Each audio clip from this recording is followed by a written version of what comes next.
Hello everybody, I want to show you with this video how you can insert a SIM card at a Samsung Galaxy Z Fold6 5G.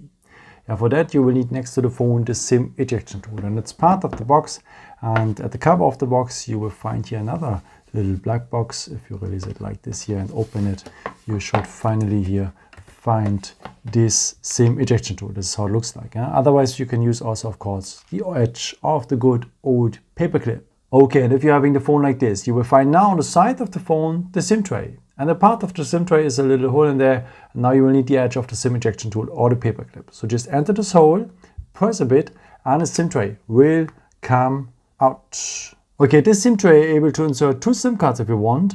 And yeah, let's start now with the first SIM card. It belongs here to the first position.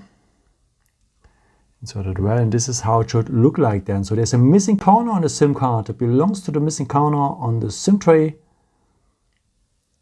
And yeah, the contacts, they are below.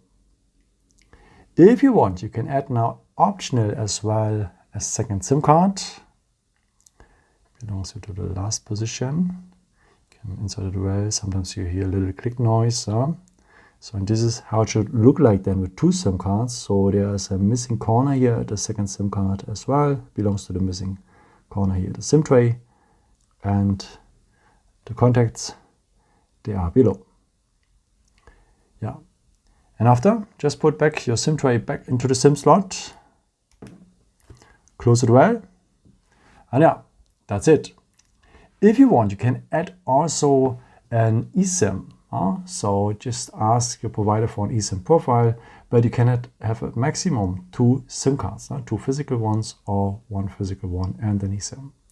Yeah, I hope I could help you with this video and answer your question. And yeah, maybe if you want, you can leave me a nice comment or give me a thumbs up. That would be very helpful for my videos. Thank you so much for.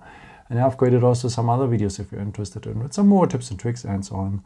Or you can also subscribe me if you haven't done it before. Thank you so much for your support, and yeah, maybe until next time. Ciao.